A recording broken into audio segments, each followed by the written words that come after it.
میں صرف آپ کو اس کی شکل دکھانے کے لیے کتاب لایا ہوں. اس پر بین ہے دنیا میں, اس پر دنیا میں اس کا نام ہے Jewish conspiracy, the protocols of the learned elders of Zion. یعنی یہ صہیونی سازشوں پر مشتمل پورا مجموعہ ہے. ایک وقت تک جس کے پاس یہ کتاب ہوتی اس کی سزا سزائے موت تھی. آج بھی امریکہ اور CIA کے ذریعے پوری دنیا میں کتاب پر بین ہے. کیوں؟ اس کتاب میں درج ہے یہ یہودیوں کی اور صہیونی وڈیروں کی میٹنگز کا مجموعہ ہے. اس میں منصوبہ بنایا گیا کہ کس طرح ہم مختلف طاقتوں کو انوالو کر کے پوری دنیا اور مشرق وسطیٰ اور 2/3 عالم اسلام پر یہودی سلطنت قائم کریں گے. ہمارا موقف یہ ہے کہ یہ نیو ورلڈ آرڈر اس یہودی صہیونی سازش کی ایک کڑی ہے کہ جو 2/3 عالم اسلام اور مشرق وسطیٰ پر مشتمل دی گریٹر اسرائیل کے نقشے کے مطابق ایک عالمی یہودی سازش بنائی جا رہی ہے, اور اس کی پشت بنائی کرنے والا امریکہ ہے. یہ اس گریٹر اسرائیل کا نقشہ ہے, یہ اس کا نقشہ ہے جس میں پورا مشرق وسطیٰ اور کوئی 1/3 عالم اسلام یہودیوں کی عظیم سلطنت میں شامل ہوتا ہے. مدینہ منورہ تک, سرحدوں تک یہ بات چلی جاتی ہے. اب میں واضح کرنا چاہتا ہوں کہ اسرائیل کی یہودی لابی کا ایک فائنانس ایکسپرٹ, امریکہ کے صدر روزویلٹ کا ایڈوائزر, امریکن ایک صدر روزویلٹ کا ایکسپرٹ فائنانس کا ایڈوائزر, ایک یہودی اسرائیلی نمائندہ جس کا نام جیم پی واربرگ ہے. جیم پی واربرگ, اس نے 17 فروری 1950 کس تاریخ کو نے یہ اعلان کیا تھا, 50 میں آج سے 51 سال پہلے کی بات بتا رہا ہوں. اس نے کہا وی شل have world government whether we like it or not. The only question is whether the world government will be achieved by conquest or consent. اس نے اعلان کیا تھا کہ ہم یہودیوں نے یہ فیصلہ کر لیا ہے کہ ہم عالمی حکومت قائم کریں گے. وہ عالمی حکومت جدید عالمی نظام ہے, نیو ورلڈ آرڈر. اس کے پس منظر میں وہ یہودیوں کی عالمی حکومت کا منصوبہ ہے, قائم کریں گے. اور کہتے ہیں کہ اب سوال صرف یہ ہے کہ آیا یہ جنگ کے ذریعے قائم کی جائے یا مذاکرہ یا سیاسی حکمت عملی سے حاصل کی جائے. فتح کر کے یہ عالمی حکومت قائم کریں یا سازشوں کے ذریعے قائم کریں, کانسیپٹ, مشوروں سے اور آمادگیوں سے.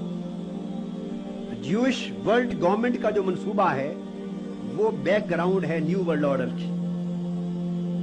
اور کیا عالم اسلام کے اس لیے ادھر امریکہ نیوکلیئر ویپنری پر پابندی لگا رہا ہے, ادھر سیکریٹ ایگریمنٹس کر رہا ہے, مخفی نیوکلیئر ویپن دینے کی اسرائیل کے ساتھ معاہدے کر رہا ہے. اسرائیل کی ٹوٹل دفاعی قوت کا 2/3 خرچہ خود اٹھانے کا وعدہ کر رہا ہے. اور مشرق وسطیٰ میں امریکہ اپنا دفاعی اور فوجی اڈا بنانے کا وعدہ کر رہا ہے. یہ نیو ورلڈ آرڈر ہے, یہ امن عالم قائم ہو رہا ہے.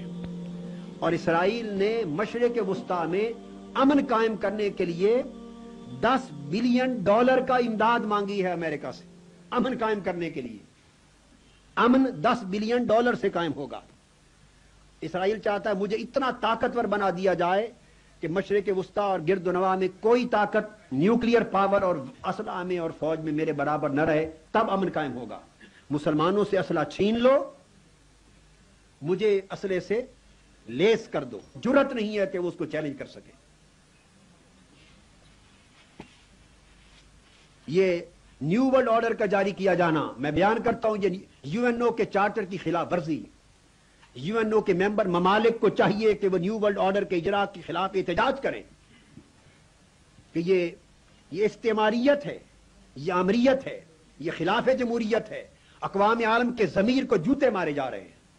اس کے خلاف احتجاج ہونا چاہیے, UNO کو پروٹیسٹ کرنا چاہیے اس نیو یارک کے اجلاس کے اندر, اگر ان کے اندر کوئی طاقت, کوئی اہمیت رہ گئی ہو. اب اگلا سوال یہ ہے, یہ تو تھا کہ UNO کا حال کیا ہوگا. اب تیسری دنیا کا حال کیا ہوگا. تیسری دنیا, اور جس میں مسلم ممالک بھی آتے ہیں, اسلامی دنیا, اس کا حال کیا ہوگا.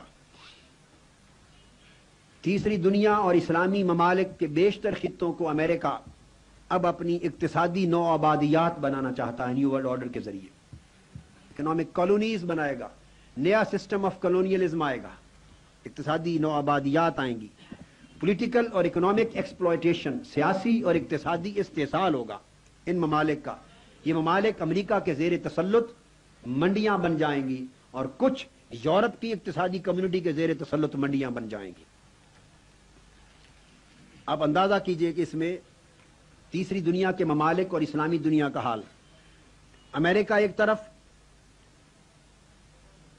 مشرق وسطیٰ کے لیے, مڈل ایسٹ کے لیے مسلمان ممالک کو دبانے کے لیے اسرائیل کو پال رہا ہے طاقتیں. اسلامی دنیا کا حشر اس نیو ورلڈ آرڈر میں یہ ہونا. آپ کو یاد ہوگا جب گلف وار ہوئی تھی عراق اور سعودیہ کی اور یہ ساری انوالو ہوئے, امریکہ اتحادیوں کو لے کر آیا. ہم نے روز اول سے روز آخر تک قوم کو یہ بتایا تھا کہ کویت پر عراق کا قبضہ مستحسن قدم نہیں, ہم اس کی مذمت کرتے ہیں, مگر اس سے زیادہ مذمت کے لائق امریکہ اور اتحادیوں کا حملہ ہے. ہم نے بتایا کہ گلف وار کویت کی آزادی کے لیے نہیں, یہ نیو ورلڈ آرڈر کا اجرا ہے. عالم اسلام کو کچلنے کے لیے لڑی گئی.